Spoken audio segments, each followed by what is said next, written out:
छोटा अणु इतना मजबूती से बंधा होता है कि एक दूसरे को छोड़बे नहीं करता है।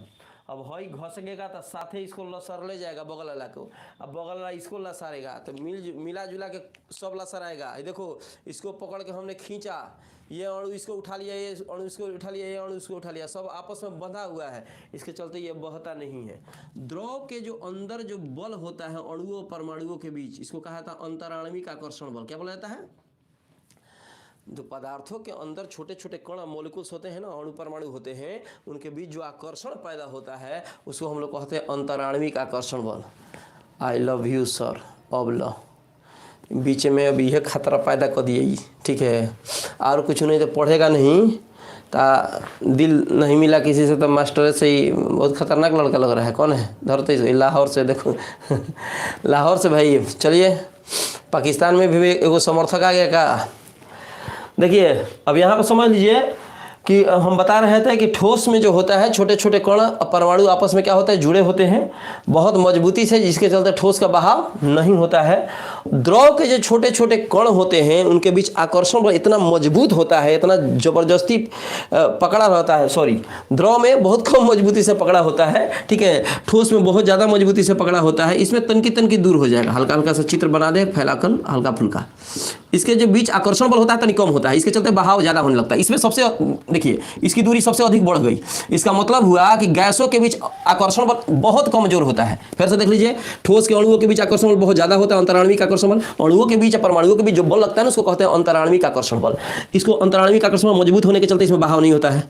थोड़ा सा आकर्षण कमजोर हो गया, कमजोर होने के चलते अणु परमाणु हट गए थोड़ा थोड़ा दूर, इसके चलते द्रव में बहाव होने लगता है। और गैसों में अंतराण्विक आकर्षण बल ना के बराबर लगता है, बहुत कमजोर होता है, जिसके चलते इनमें बहुत अधिक बहाव होता है। ये चर्चा बहुत पहले भी की जा चुकी है, ठीक है, दोबारा चर्चा करना पड़ा है। तो कोई अगर पूछे कि द्रव और गैस क्यों बहते हैं तो कह दीजिएगा इसके बीच आकर्षण बल बहुत कम होता है अणुओं परमाणुओं के बीच, इसके चलते ये बहने लगते हैं। परिभाषा इसका समझ गए हैं कि तरल क्या होते हैं? वे पदार्थ जो बहते हैं उनको तरल कहते हैं। तो दो चीजें इसमें आ गई, ठीक है, एक हो गया द्रव, दूसरा क्या हो गया मेरे भाई? गैस, ठीक है। अब जो हम लोग पढ़ रहे हैं, ध्यान दीजिएगा, अब हम लोग पढ़ रहे हैं द्रव के बारे में। अगर द्रव की इसमें चर्चा होगी, जाहिर सी बात है कि जब तरल की बात हो रही है तब पनिया का, तेलवा का, करुआ तेल, समझ रहे ना, इन सब के बारे में वार्तालाप होगी, बात होगी, समझ रहे हैं।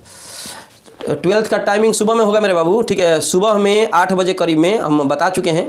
TTS हम लोग जो दिन है वो मंगलवार का दिन है, और फिर बृहस्पतिवार का दिन है, और शनिवार का दिन है। ये 12th के लिए भी है, और सुबह में क्लास चलेगा, समझ रहे ना। शाम में क्लास चलाना वो 11th का चल रहा है, सुबह में 12th का चलेगा। वही 3 दिन चलेगा, लेकिन डेली का डेली नहीं चल, वो विराम में हो गया। आइए वो है नहर का पानी बह रहा है, नदी का पानी बह रहा है, तो उसको कहेंगे कि गति में है।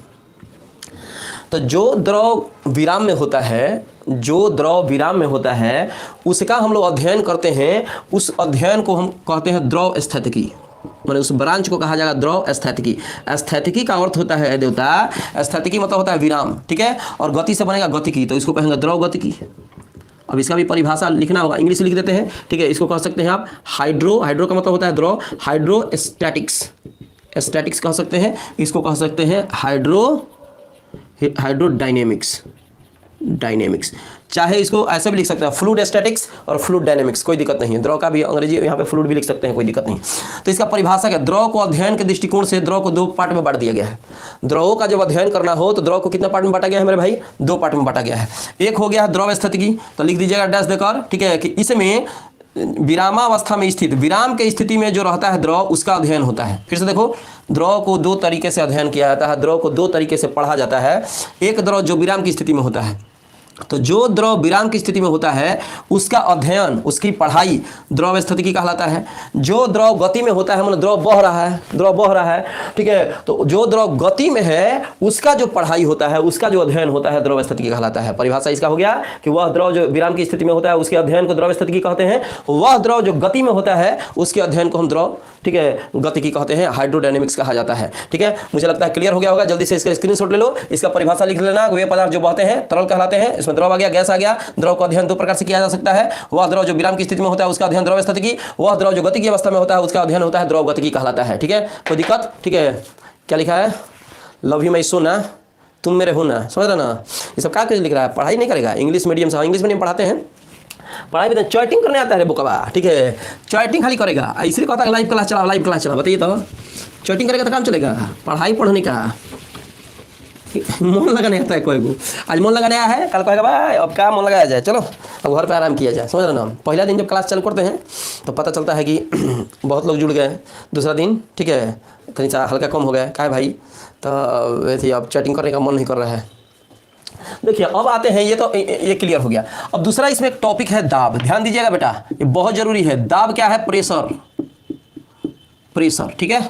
छोटे क्लास में आप लोग पढ़ चुके होंगे दाब के बारे में, छोटे क्लास में आप खूब बढ़िया से पढ़े होंगे, ठीक है, कि प्रति एकांक क्षेत्रफल पर लगने वाले बल को हम दाब कहते हैं। थोड़ा ध्यान से सुनना, ठीक है। फॉर्मूला होता है P = F/A। तो देखो ये तिरछा करके लिख दो तब तुमको पता चलेगा, ऐसे लिखो, ये बटा को लिख दो वहीं से टेढ़ा, और ये इसको कहते हैं प्रति एकांक। क्या बोलते हैं? प्रति एकांक। ध्यान से देखो, अगर परिभाषा भूल गए हैं तो इसे भी परिभाषा तैयार कर सकते हैं। ये है प्रति एकांक, ये एरिया मतलब क्षेत्रफल, ये क्या है? बल। तो 1 नंबर इसको पढ़ेंगे, 2 नंबर इसको पढ़ेंगे, 3 नंबर इसको पढ़ेंगे, परिभाषा हो जाएगा तैयार। प्रति एकांक क्षेत्रफल पर लगने वाले बल को P कहते हैं। P माने प्रेशर, दाब कहते हैं। प्रति एकांक क्षेत्रफल पर लगने वाले बल को दाब कहते हैं, इसे P से सूचित किया जाता है। परिभाषा तो लिख लिए, P बराबर होता है क्या? तो F/A। परिभाषा क्या लिखोगे? प्रति एकांक क्षेत्रफल पर लगने वाले बल को दाब कहते हैं, ठीक है, इसे P से सूचित किया जाता है। P = F/A। नोट नंबर 1 में अब लिखाएगा, देखो इधर, इसके माथा पर तीर है, अरे पियवा के माथा पर तीर है, देखो इधर F के माथा पर तीर दिख रहा है, P के माथा पर तीर है। P का माथा पर तीर कहाँ है? तो P के माथा पर तीर नहीं तो सदिश है कि अदिश है? बोलो। P के माथा पर तीर नहीं है तो ये तो हो गया अदिश, तो लिखेंगे यह अदिश राशि है। कौन राशि है? अदिश राशि है। अब क्वेश्चन आता है कि सर कैसे अदिश राशि हमको समझाइए, ठीक है। तो पास्कल देवता एगो थे, कौन देवता थे? पास्कल देवता। यूट्यूब पे टाइमिंग क्या होगी? यूट्यूब पे ही तो टाइमिंग बता रहे हैं मेरे भाई, यूट्यूब पे टाइमिंग हम बता रहे हैं 11th क्लास का शाम को 8 बजे और 12th क्लास का सुबह को 8 बजे। 3 दिन क्लासेस चलेगा, मंगलवार, बृहस्पतिवार, शनिवार, ठीक है। और इंग्लिश मीडियम में जो चलेगा, ठीक है, वो सोमवार, बुधवार और शुक्रवार क्लास चलेगा। वो भी इंग्लिश मीडियम का बैच जो होगा वो फिजिक्स इंटरटेन जो है, इसी चैनल के अंदर डिस्क्रिप्शन में हम उसका लिंक दिए हुए हैं। जिनको इंग्लिश मीडियम में जाना हो उस पर चल जाइएगा, हिंदी मीडियम पढ़ना हो तो इस पर पढ़ लीजिए, कोई दिक्कत नहीं है। प्रेशर एक अदिश राशि कैसे है? सदिश क्या होता है? सदिश, सदिश में 2 चीज़ें होनी चाहिए, एक परिमाण होता है, एक दिशा होता है। ध्यान से सुनना, सदिश में 2 चीज़ें होती हैं मेरे भाई, ठीक है। सदिश में एक होता है परिमाण, परिमाण, और दूसरी होती है दिशा। जब दिशा होगा ना, निश्चित दिशा, दिशा माने निश्चित दिशा, केनियो नहीं, ठीक है। कहाँ जाता रहता? केनियो चल जाए, केन्ने तो चवरा यो केनियो केनियो केनियो चल जाए, तो उसका दिशा फिक्स नहीं है, ठीक है। घर से निकला केने जाता रहा, केनियो निकल जाए, उसका दिशा फिक्स नहीं है, तो इसका मतलब हुआ कि वो सदिश के अंतर्गत नहीं आएगा। फिर किसी से पूछे, हम बता रहे थे कि अदिश राशि क्यों है। देखो जब भी बल लगाया जाता है ना, दाब सॉरी, जब भी द्रव पे दाब लगाइएगा, है देखो तब समझ में आएगा। हाई मान लो कि द्रव है, ठीक है, द्रव स्थिर अवस्था में है, तुम इस पर से प्रेशर लगाया ऊपर से, ठीक है। तो पास्कल का नियम कहता है कि जो प्रेशर लगाए हैं, ठीक है, प्रत्येक बिंदु पर बराबर दाब लगाना चालू करेगा। ऊपर से दाब लगाया और दाब लगाने के चलते द्रव के प्रत्येक बिंदु पर दाब लगना चालू हो गया, और इस पर इस दिशा में लगा, इस पर इस दिशा में लगा, सब दिशा में भागना चालू करेगा। ये बताओ, पॉलीथीन में धके अथी भर देगा क्या पानी, और ऊपर से प्रेशर लगाएगा, सब ये छेद है छोटा छोटा, तो पानी का प्रेशर तो इधर से बढ़ेगा, इधर से बढ़ेगा, इधर से बढ़ेगा, इधर से बढ़ेगा। इसका मतलब ये थोड़ा कि बॉल ऊपर से लगा रहा है तो पानी का प्रेशर खाली नीचे में रहेगा।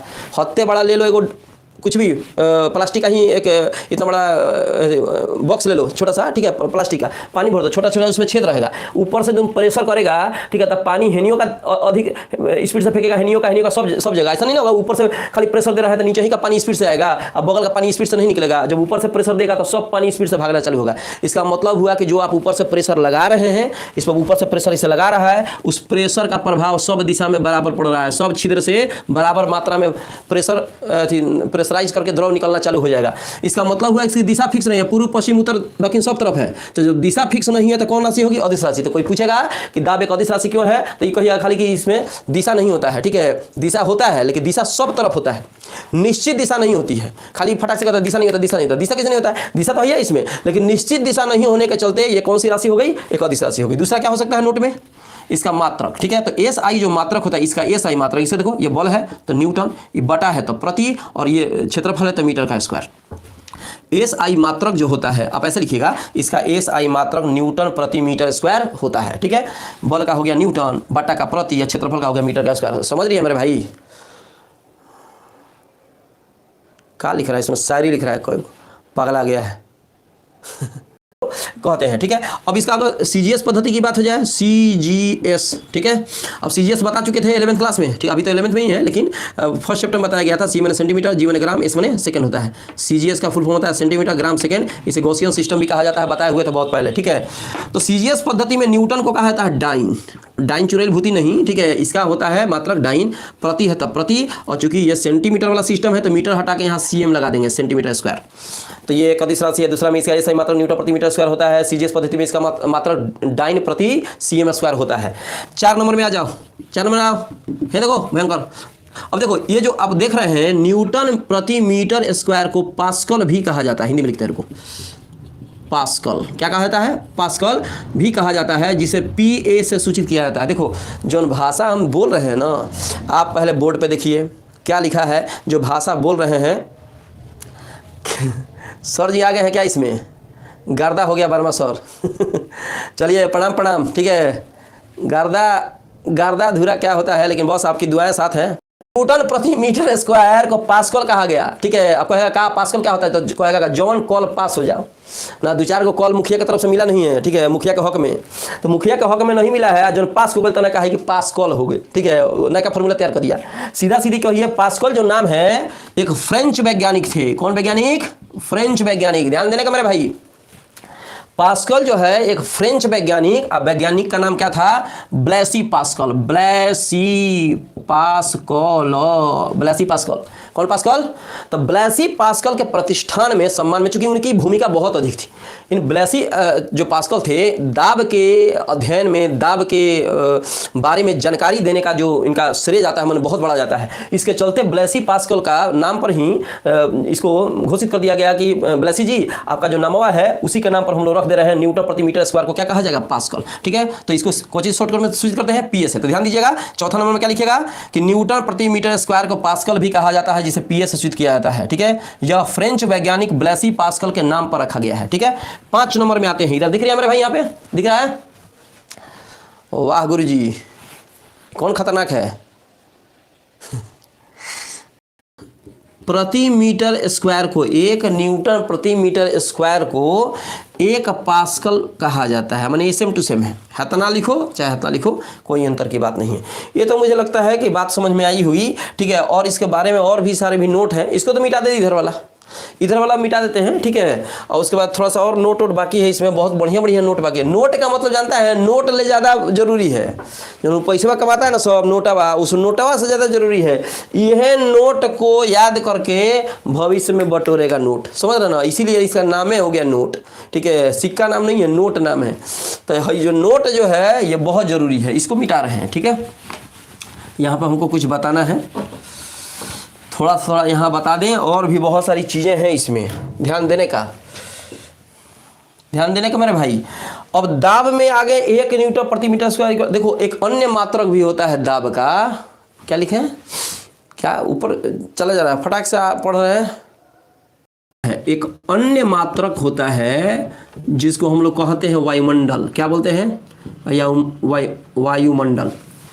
ध्यान दो ना तो समझ में नहीं आएगा। खूब खुश रहिए राहुल यादव जी, जाकिर आलम जी, ठीक है, जाकिर आलम, दिल का आलम, मैं क्या बताऊं तुझे, इधर देखो। तो वायुमंडल जो है, ठीक है, वायुमंडल का अंग्रेजी तो जन्म करता है तुम सब, ठीक है, एटमोस्फेयर। क्या होता है मेरे भाई, एटमोस्फेयर। तो वायुमंडल की अंग्रेजी हो गई एटमोस्फेयर। ध्यान से देखिएगा, हमें से 3 गो अक्षर काटो, एटीएम, ठीक है, क्या हो गया, एटीएम। तो 1 एटीएम इक्वल टू होता है, 1 एटीएम का मतलब एटमॉस्फेरिक प्रेशर, ठीक है। तो जो 1 एटीएम जो होता है 1.013 इंटू 10 टू द पावर 5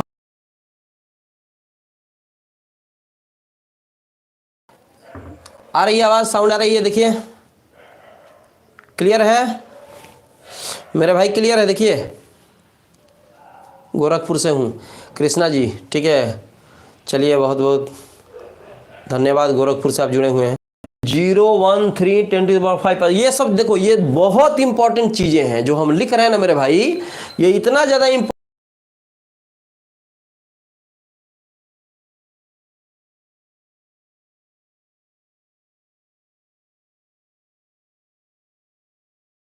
इसके बाद देखो इसको क्यों कहा जाता है 180।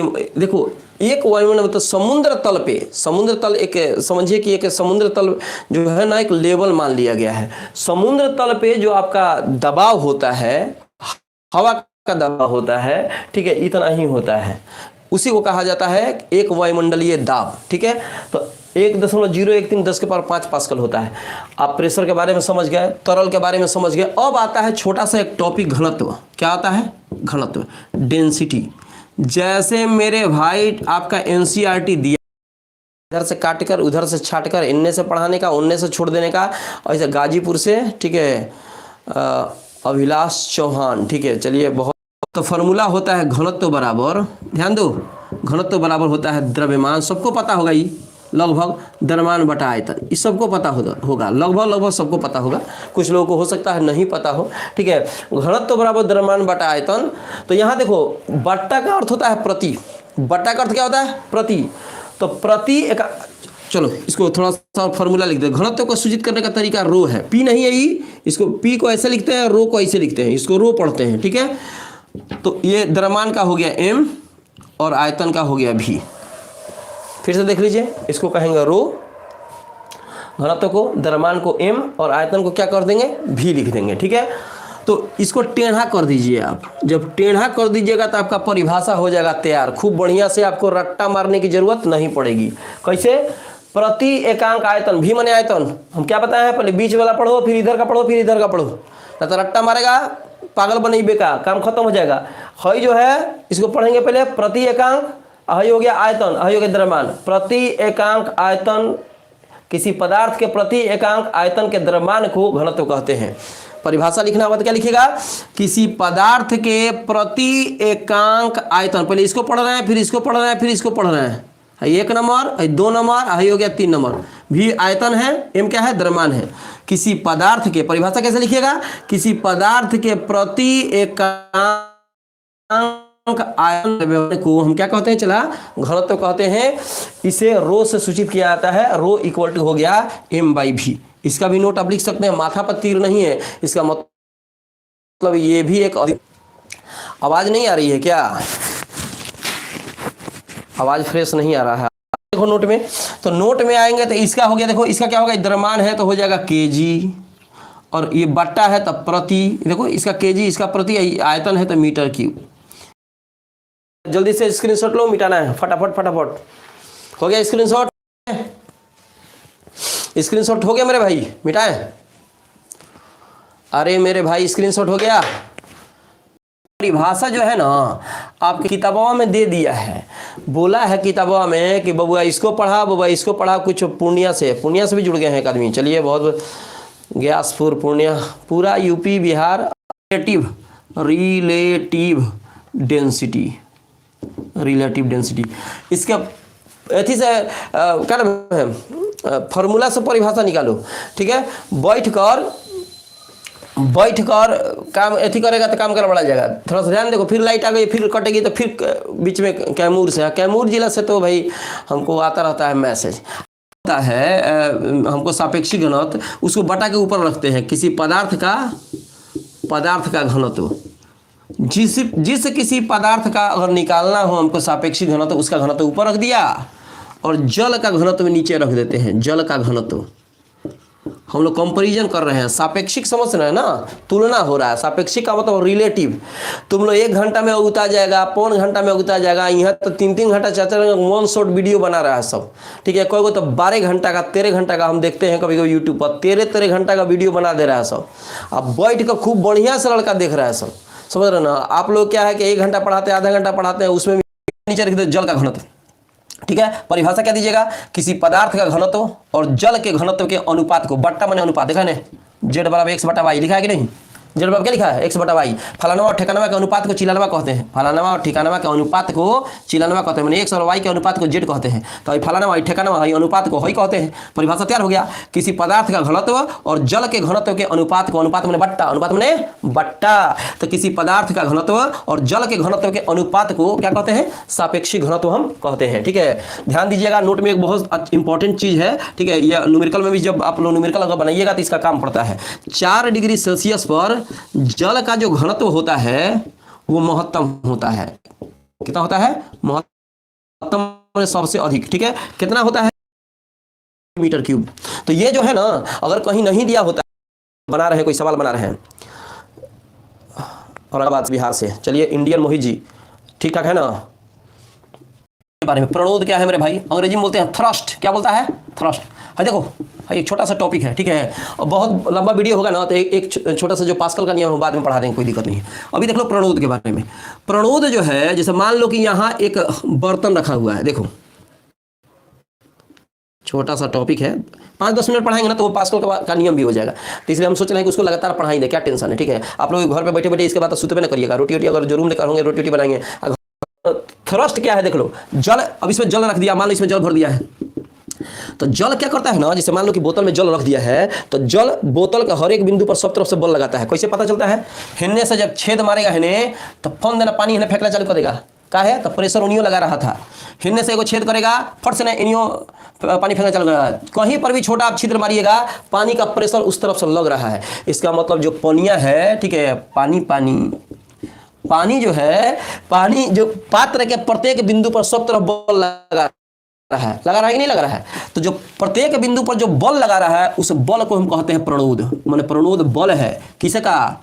जल का। ठीक है, किस पर? तो है पात्र पर। याद रखिएगा, ध्यान दो, जल के द्वारा पात्र के सतह पर जल के द्वारा, देखो किताबी बर्बादी का जरा चालू, रटते रह जाएगा, पगला जाएगा, काम खत्म हो जाएगा, समझ रहे ना? प्रणाम sir, I am musician from Chhapra. ठीक है, बहुत अच्छा बात है। ठीक है, म्यूजिशियन है, सीधा सीधी कहना है कि जल के द्वारा पात्र के प्रत्येक बिंदु पर लगा हुआ बल, दाब नहीं है, बल बता रहे हैं, बल। जल के द्वारा जो पात्र के प्रत्येक बिंदु पर लगा हुआ बल को हम क्या कहते हैं? प्रणोद कहते हैं। अब बहुत ही प्यारा टॉपिक है, बहुत इंपॉर्टेंट टॉपिक है, बहुत मजेदार टॉपिक है। वो नहीं पढ़ेगा, ठीक है, तब क्या पढ़ा वो नहीं पढ़ा। चलो इसको तो मिटा देते हैं, लिख देना, जल के द्वारा किसी पात्र के प्रत्येक बिंदु पर लगाया हुआ जो बल होता है प्रणोद कहलाता है। बस काम खत्म। मेरा बात सुनो, अब वीडियो को दोबारा देखने का, अब बैठ कर सारा का सारा है मेरे भाई, बहुत छोटा टॉपिक है। ठीक है, पास्कल्स लॉ, ध्यान दो, पास्कल का नियम क्या कहता है? पास्कल देवता कहते हैं, ठीक है, पास्कल देवता जो है वो कहते हैं कि अगर कोई पात्र है, क्या है? पात्र है, हड़िया एगो ले लो, हड़िया, गोल हड़िया लो, एगो हड़िया हो गया, हड़िया पतकी भोजपुरी बोलते हैं, तो ऐसा तुम लोग को लगता है कि भोजपुरी में कोई मान लो कि इस तरह पात्र ले लिया, ठीक है,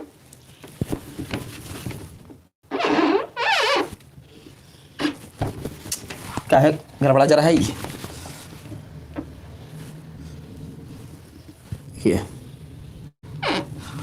अब ये पात्र जो है, अब यहाँ से ऐसा इसको लाकवा मार ले रहा है, ठीक है, अब बोर्ड पर लिखने पकड़ रहा है, करे चोई चोई, अब बताओ, ठीक है। अब ध्यान दीजिए, था हई जो है चार तरफ से मिटा दिए हम, एक पात्र है। अब यहाँ पे हई से एक नली बना दीजिए, यहाँ से हई से ऐसा नली बना दीजिए, हई से ऐसा नली बना दीजिए, बना दिए, ठीक है। ध्यान दीजिएगा खूब बढ़िया से, आरा से कुंदन जी चलिए कुंदन जी ध्यान दीजिए। अब गाया से हैं बिंदास बॉय जी। तो कहते हैं कि जब किसी एक बिंदु पर आप बल लगाइएगा, कोनो एक बिंदु पर दाब लगाइएगा, तो कहना कि जब एक बिंदु पर दाबवा लगाएगा तो सब बिंदु पर दाब बराबर लगना चालू हो जाएगा। कहने का मतलब है एक जगह जब धक्का यहाँ मारेगा, यहाँ पानी है, ठीक है, तो द्रव हर एक बिंदु पर बराबर दाब लगाना चालू कर देगा। कैसे बताते हैं, समझो। यहाँ मान लो कि एगो यहाँ पिस्टन रख लीजिए, पिस्टन का मतलब यहाँ पे कुछ इस तरह से है, ठीक है, जिससे हम धकेल सकते हैं इस पर, ठीक है। पिस्टन मान लो ए है, इस नली में एगो पिस्टन ले लो, इस हम कहते हैं बी है, तो यहाँ पे जो है सी है, और यहाँ पे जो है डी है। 4 पिस्टन ले लिए हैं, चित्रानुसार कोई पात्र लिए हैं। पात्र में क्या भर दिया गया मेरे भाई? पात्र में जल भरा हुआ है, ध्यान दो, पात्र में पूरी तरह क्या भरा हुआ है? पानी पानी पानी हो गया, समझ रहे ना। अब यहाँ पे इसका इस जो ए आपको पिस्टन दिखाई दे रहा है, इसका भाग है, इसका अनुप्रस्थ काटीय क्षेत्रफल ए, इसका अनुप्रस्थ काटीय क्षेत्रफल मान लो A2। अनुप्रस्थ काटीय क्षेत्रफल क्या होता है? लास्ट में जो कोना यहाँ से काट दीजिएगा ना, इसका अनुप्रस्थ काटीय क्षेत्रफल कहलाएगा भाई, ठीक है। तो यहाँ पे जो है भाग जहाँ से आप ढकेल रहे हैं उसको अनुप्रस्थ सहरसा से, चलिए बिजनौर चंद्रकेश जी, बहुत पूरा इंडिया से लोग जुड़ गए। जुड़ा हुआ है, तीसरा नली में पिस्टन जुड़ा हुआ है, चौथे नली में एक पिस्टन जुड़ा हुआ है। ए पिस्टन का अनुप्रस्थ काटीय क्षेत्रफल A1 है, बी पिस्टन का अनुप्रस्थ काटीय क्षेत्रफल A2 है, सी पिस्टन का अनुप्रस्थ काटीय क्षेत्रफल A2 हई अनुप्रस्थ काटीय क्षेत्रफल हई जहां से ढकेला जाएगा। अरे हई एक में जुड़ा हुआ है, देखे ने हई एक में जुड़ा हुआ है। अब कर ले कहीं से ढकेलिएगा ना तो साथ साथ चापेगा, समझो कि एथी का ना वो होता है ना जी, पंप है एथी वाला, साइकिल में हवा करने वाला, समझ रहे ना। तो यहाँ से पंपवा का वासरवा ढकलेगा नहीं ढकलेगा, तो उसी का अनुप्रस्थ काटीय क्षेत्रफल है। उसी तरह से डी का भी अनुप्रस्थ काटीय क्षेत्रफल क्या है, A4 है। ए पर यहाँ पे F1 बल हमने लगाया अंदर की तरफ, देखो तीर का निशान दिया अंदर की तरफ, बी लगाया F2, ये नीचे की तरफ ये भी है लगाया जा रहा है, ये F3 इस पर लगा दीजिए, इस पर F4 लगा दीजिए। तो नियम कहता है पास्कल के नियम के अनुसार, पास्कल के नियमानुसार, पास्कल का नियम क्या कहता है, प्रत्येक बिंदु पर लगा हुआ दाब एक दूसरे क्या होता है मेरे भाई, बराबर होता है। ठीक है, तो इसका दाब क्या होगा, बल बटा क्षेत्रफल। दाब का फॉर्मूला क्या बताया, अभी तुरंत बताया है, बल बटा क्षेत्रफल। तो ये हो जाएगा बल बटा क्षेत्रफल। तो पहला पर दाब बल बटा क्षेत्रफल, दूसरा पर दाब बल बटा क्षेत्रफल, तीसरा पर दाब बल बटा क्षेत्रफल, चौथा पर दाब बल बटा क्षेत्रफल। समझ रही है मेरे भाई। ठीक है, तो अब कैसे लिखिएगा, पास्कल का नियम क्या है, कैसे लिखिएगा, सुन लो ध्यान से सुनो, क्या लिखेंगे नहीं तो तुम ही लिखेगा। पास्कल के नियमानुसार द्रव के किसी बिंदु पर, कैसा द्रव, बंधित द्रव, मतलब जो द्रव बंधा हुआ है, जो द्रव घिरा हुआ है, तो कहिएगा पास्कल के नियम के अनुसार किसी परिबद्ध द्रव के किसी बिंदु पर लगाया गया दाब प्रत्येक बिंदु पर बराबर रूप से संचरित होता है, चाहे प्रत्येक जगह बराबर रूप से संचरित होता है। फिर से समझ लो, ऑनलाइन कोर्स के लिए बाबू अभी कोई ऐप नहीं बनाया है, ईमानदारी की बात है, ऐप बनाना भी नहीं है, डिमांड है, बहुत डिमांड है। ठीक है, हमेशा मैसेज आता है कि ऑनलाइन क्लासेस के लिए कोई ऐप बना लीजिए, ऐप बना लीजिए। बहुत सारे लोग बना के रखते हैं, उससे कमाई उनकी हो ही रही है। से ध्यान दो ना तो पता चलेगा, कोई लिखिए नहीं पाएगा, पहले पास्कल का नियम क्या बोले थे हमको समझ में नहीं आया। पास्कल का लिखिएगा इस नियम के अनुसार, ऐसे लिखिएगा, इस नियम के अनुसार परिबद्ध द्रव, परिबद्ध का मतलब घिरा हुआ द्रव, सब तरफ घिरा हुआ कि नहीं, इस नियम के अनुसार परिबद्ध द्रव के किसी एक बिंदु पर लगाया गया दाब, परिबद्ध द्रव के किसी एक बिंदु पर लगाया गया दाब द्रव के प्रत्येक भाग पर बराबर रूप से संचरित होता है। द्रव के प्रत्येक भाग पर बराबर रूप से क्या होता है, संचरित होता है, इसका मतलब बराबर रूप से लगता है। ठीक है, और उसके बाद इस चित्र बनाइएगा। चित्र के बाद अगर भाषा लिखना होगा तो लिखिएगा कि चित्रानुसार एक पात्र पर विचार करते हैं जिसमें 4 नलियां हैं। ए नली पर एक A, B, C और D, इसमें चित्र के अनुसार 4 पिस्टन लगे हुए हैं। जो ए नली है उसका पिस्टन का अनुप्रस्थ काटीय क्षेत्रफल A1 है, बी नली का अनुप्रस्थ जो पिस्टन है उसका अनुप्रस्थ A2 है, सी नली में जो पिस्टन उपस्थित है उसका अनुप्रस्थ काटीय क्षेत्रफल A3 है, और डी नली में जो पिस्टन उपस्थित है उसका अनुप्रस्थ काटीय क्षेत्रफल A4 है। हम क्या करते हैं, इन पर क्रमशः F1, F2, F4 बल लगाते हैं। कोई आदमी सोचता है, जानते हैं क्या कि ये इतना बोल के कैसे लिखाएगा, अरे तो फिर से रिवर्स करके तुम लोग सुन लेना। अब बैठ के पहले रिवर्स टिंग टिक टिक टिक टिक लिखा गया, फिर टिंग टिक टिक। पहले का टाइम में तो टेप रिकॉर्डर आता था, तो हम लोग का टाइम में ये सब व्यवस्था कहाँ था। ठीक है, तो टेप से हम लोग सुनते थे, रेडियो से दंदना का लिखते जाते थे। बाद में टेप आ गया तो रोकने वाला सिस्टम आ गया, रेडियो पर इस तरह से लिखा जाता था, टेप आ गया तो रोकने वाला सिस्टम हो गया था, समझ रहे ना। तो रुक रुक रुक गाना लिखते थे, उसी को याद करके हम लोग अंताक्षरी खेलते थे, समझ रहे ना। तुम जीत गया तो हम जीत गया, इस तरह